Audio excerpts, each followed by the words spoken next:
Erguer os ramos, ramos significa alegria, vitória. É um canto, é um ritmo totalmente da melodia do salmo. Quando Jesus, junto com tantos excluídos, dizem: meu Deus, é um silêncio total esta oração. Não tem mais ramos, não tem alvoroço de alegria, é um silêncio profundo. Meu Deus, por que me abandonastes? Queridos irmãos e irmãs, durante a Semana Santa, nós acolhemos o seminarista Willy aqui conosco. Fica um pouquinho de pé, Willy. Willy está no primeiro ano de teologia da nossa diocese de Ituiutaba, estuda no seminário em Brodowski, São Paulo, e veio rezar conosco essa semana. Seja muito bem-vindo. Com a celebração de hoje, nós damos início à Semana Santa,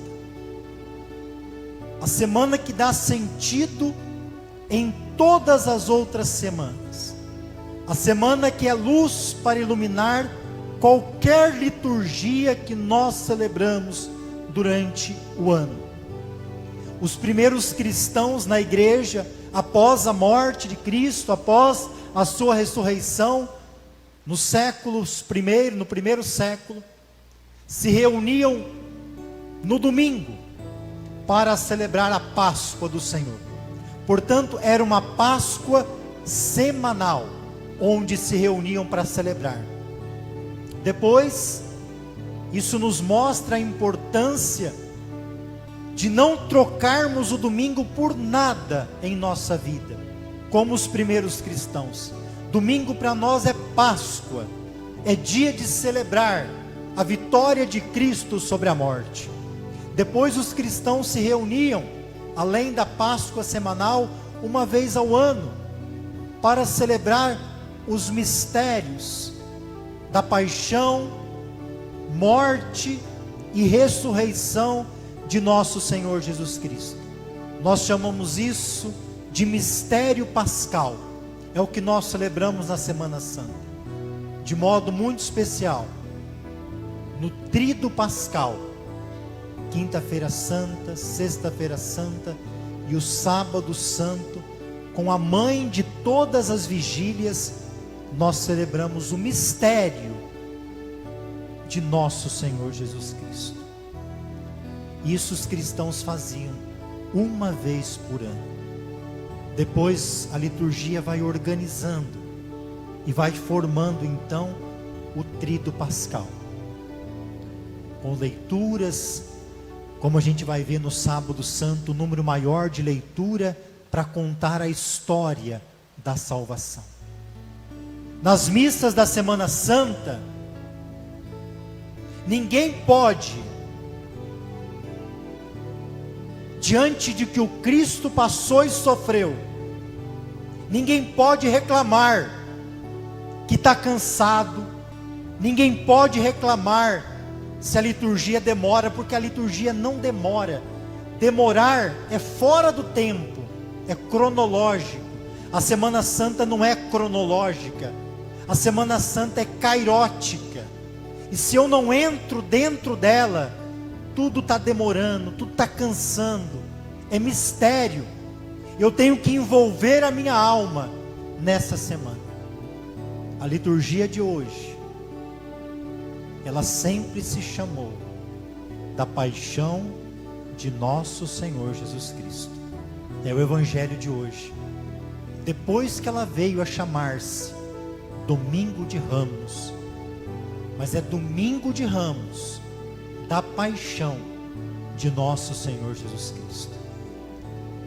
Nós abençoamos os ramos lá no poliesportivo, e lá nós ouvimos o Evangelho de São Lucas, quando Cristo entra na cidade santa, a Jerusalém.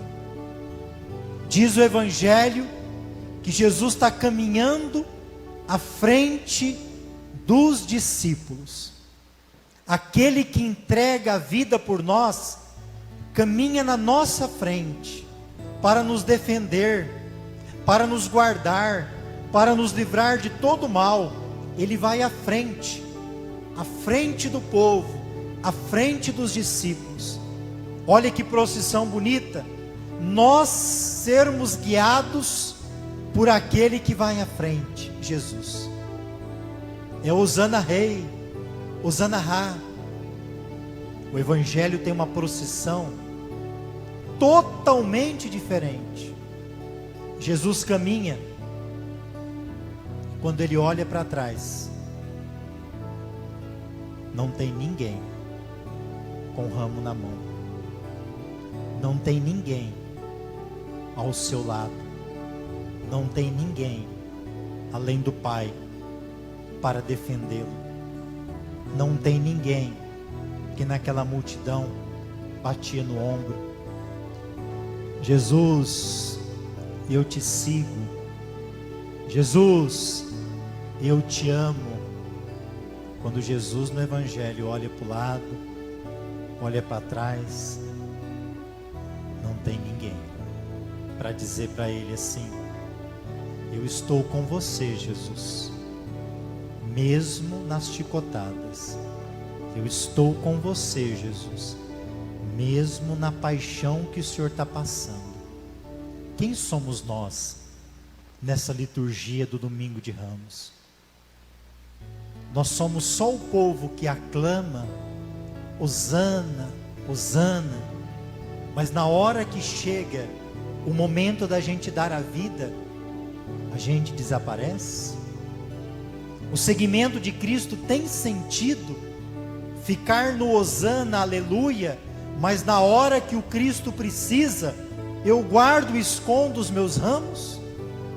Não seria esse o momento de dizer, porque o povo que aclamou Jesus no primeiro evangelho da entrada em Jerusalém é o mesmo povo que no evangelho vai trocar os gritos e louvores pela fala cruel: crucifica-o. Olha como é diferente os cantos. No Evangelho, Jesus envia 2 discípulos. Nós precisamos sempre de 2 a 2.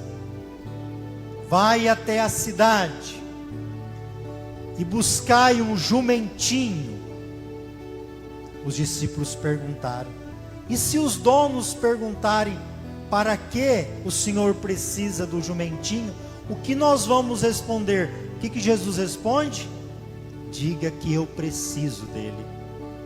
E assim os discípulos foram, desceram na cidade, pegaram um jumentinho. O dono perguntou: para que vocês querem um jumentinho? E eles responderam: porque o Senhor precisa dele. Os soldados não montam em jumentinho. Os soldados montam em fortes cavalos.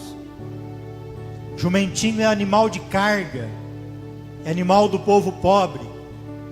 E esse que é aclamado rei escolhe entrar na cidade num jumentinho que estava amarrado e foi desamarrado, para que o Senhor pudesse montar, não num belo cavalo de exército, mas num jumentinho, animal de carga.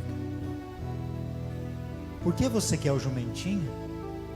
Porque o Senhor precisa dele. Meu irmão, minha irmã, nós devíamos ser o jumentinho do Evangelho, porque o Senhor precisa de nós, como o jumentinho. Nós devíamos iniciar a Semana Santa como um jumentinho, que o Senhor, ao montar nele, vai conduzi-lo. O jumentinho, porque o Senhor precisa dele. A gente podia olhar para o jumentinho, um animal desprezado, talvez insignificante, diante de um forte cavalo. Mas o Senhor está dizendo: eu preciso do jumentinho. E está falando isso para nós hoje. Eu preciso de você. como eu precisei do jumentinho. E assim ele entra na cidade, onde o povo coloca os seus mantos, seus tapetes, e com ramos de oliveira, vão aclamando Jesus ao entrar na cidade. Oxalá que a nossa vida pudesse ser muito parecida com a leitura que nós ouvimos do profeta Isaías. Quantos anos essa leitura foi escrita antes de Cristo? Muitos anos antes. E ela fala de um modo que é o próprio Cristo que o profeta está falando. Se a gente pudesse levar essa leitura para fazer uma léxio divina durante a Semana Santa, ela diz que o Senhor deu-me língua adestrada, para que eu saiba falar palavras de conforto à pessoa abatida. Quanta gente abatida a gente não tem encontrado. Talvez dentro da tua casa tem muita gente abatida o ânimo, sem vontade de fazer as coisas. Nesse mundo pós-pandemia, com ainda resquício de pandemia, onde o povo já não acredita em mais nada, num ano que a gente vai sofrer demais, principalmente no segundo semestre. A gente vai ver em todas as mídias uma politicagem da mais pobre possível. Nós vamos ver famílias brigando em grupos de WhatsApp por causa de política. E aqui o Senhor deu língua adestrada para falar a palavra de conforto. Você que vai sair aqui do domingo de Ramos, como a tua língua vai sair daqui? Vai continuar falando palavrão? Vai continuar maldizendo? Vai continuar fofocando? Aqui está dizendo que o Senhor deu língua adestrada para falar palavra de conforto.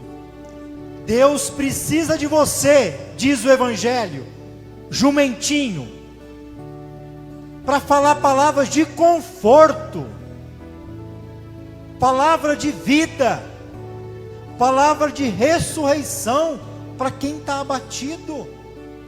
Usa a tua boca para isso, meu irmão. Diz o Evangelho, o Senhor me deu Isaías, ouvido atento para ouvir a tua palavra. Nessa Semana Santa a gente vai ouvir tanto a palavra de Deus, tanto.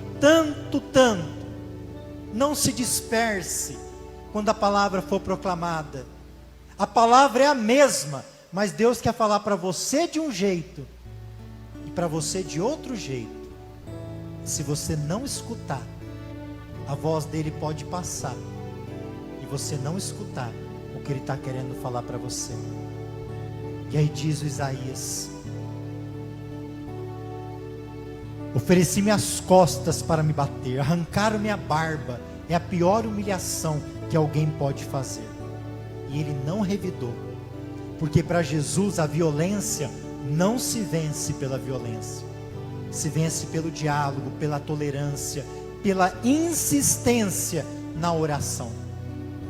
Meu filho não muda, essa praga dentro de casa não muda, e você fica falando isso, é como se você batesse nessa pessoa que não muda. Deus está falando assim: eu não ajo assim, eu ajo insistindo, como a mãe de Santo Agostinho, 30 anos insistindo. Se você ler a vida de Santo Agostinho, eu acho que nós não pecamos 10% do que esse homem pecou. Era um capetinha, mas a mãe dele, 30 anos de oração, e fez do capetinha um dos maiores santos da igreja. Nós fomos chamados de jumentinho hoje, porque Deus quer fazer de você e da sua família um grande lugar de santo. Não tente mudar as pessoas arrancando a barba, dando tapa, como Jesus foi. feito com ele. Mas diz Isaías, diante de todo esse mal, ele proclama: o Senhor é meu auxiliador. Não desista da oração, ela pode mudar os outros. A carta aos Filipenses nos traz um dos maiores hinos cristológicos da história. A Kênosis de Jesus. Ele, embora sendo de condição divina, esvaziou-se totalmente para fazer-se um de nós. Esse é o nosso Deus, que mesmo sendo Deus infinito e todo-poderoso, se esvazia para assumir a nossa condição humana, para se fazer um de nós. Evangelho, um dos julgamentos mais tristes, onde o acusado não tem direito algum de se defender. Julgamento dos poderes da autoridade de Pilatos e de Herodes, julgamento dos poderes religiosos do Sinédrio, de Anás, de Caifás. São esses grupos do Sinédrio que vai inflamar o povo para gritar, para condenar, para vender Jesus. Jesus então é levado a Pilatos, e Pilatos interroga Jesus, e não encontra nele nada de errado. Tu és rei dos judeus. Jesus silencia, porque Pilatos não encontra nele crime nem pecado. Pilatos poderia ter liberto Jesus, e por que não fez? Porque Pilatos, como tanta gente que se vende tão fácil, por dinheiro, por propina, por corrupção, se vendeu, com medo do que iam falar dele, com medo do imperador, preferiu deixar de fazer a justiça em libertar Jesus, que não tinha crime, do que ficar mal com as autoridades que ali estavam. Meu irmão, não tenha medo de ficar mal com os outros, não. Tenha medo de não defender o teu Cristo. É isso que você deve ter medo. Não tenha medo. Não seja duas caras. Não se venda, porque o Cristo não pode ser vendido. E a gente vende ele muito fácil, por muito menos do que 30 moedas de prata. E assim então, mandam ele então para Herodes, que queria ver Jesus, mas não queria mudar de vida. Tem muita gente que quer ver Jesus por causa de um espetáculo. Se ali está gritando que ele está fazendo milagre, enche aquele lugar. Mas se aqui está dizendo que o nosso segmento é exigente, tem que carregar a cruz, não vem ninguém. Só que lá não se sustenta. O Herodes queria ver um Jesus milagreiro, mas não queria se encontrar com um Deus que pede a nossa mudança. Por isso não adiantou nada esse encontro. Para quem não quer mudar, não se adianta se encontrar. Para quem quer mudar, o encontro com Jesus é fundamental. Devolve ele para Pilatos. Vai lá para começar a açoitá-lo. De repente agora, apresenta-se a tradição que naquele ano, que durante a Páscoa, se soltava um prisioneiro. Como que Jesus pode ser comparado com um assassino? O prisioneiro se chama Barrabás, um assassino. Está comparando ele com Jesus, que não tem crime. Quem vocês querem que soltem? O Jesus, o Nazareno, inocente, ou Barrabás? Só que nessa hora, nós esquecemos. Nessa hora, todo mundo fica com amnésia, esquece quem é Jesus. Quando a gente começa a passar por uma dificuldade, a gente é ingrato. Esquece que Jesus sustentou a tua família toda a vida. Esquece que Jesus te deu força para cuidar do teu parente que está na cama. Esquece que Jesus sempre esteve do teu lado.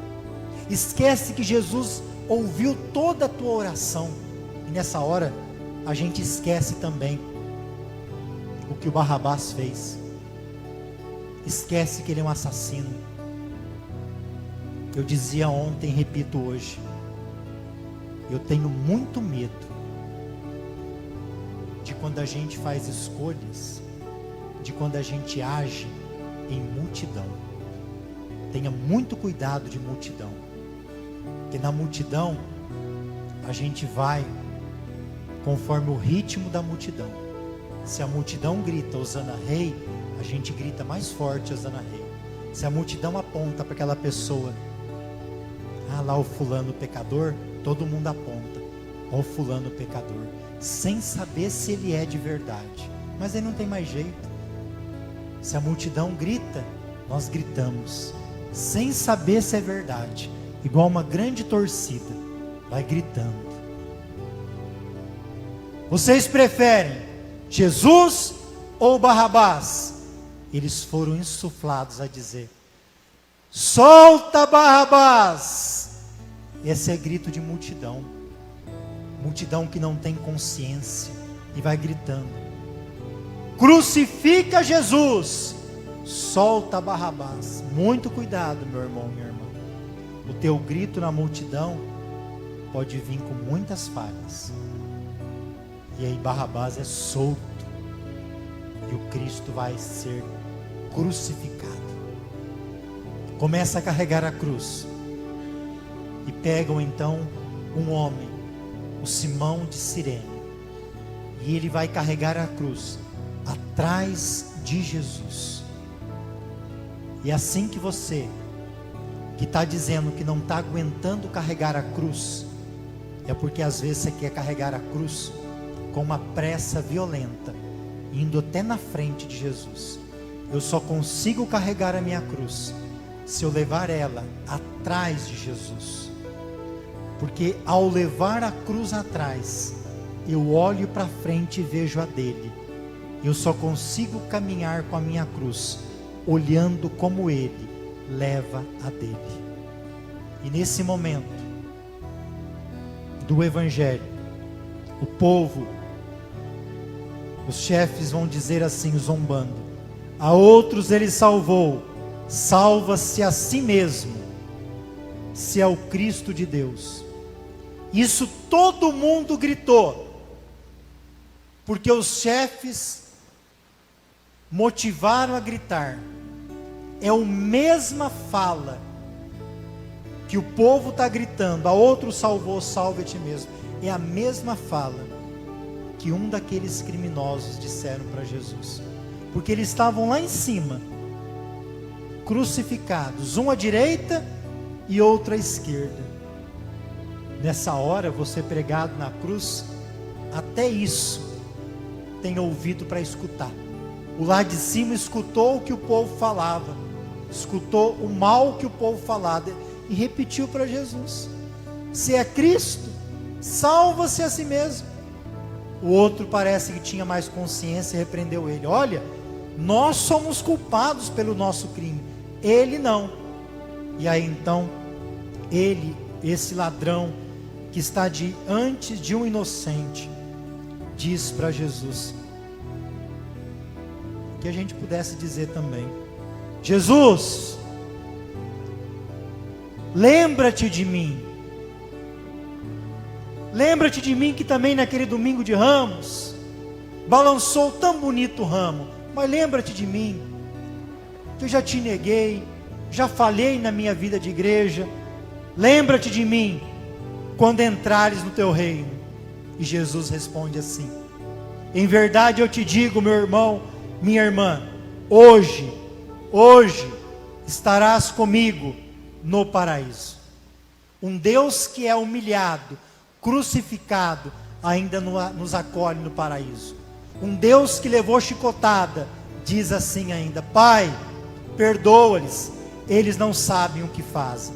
E o único ali que reconhece que Ele é Deus é um soldado, que vai dizer no final: verdadeiramente, esse homem é filho de Deus. Que essa liturgia nos ajude a viver com fé a Semana Santa.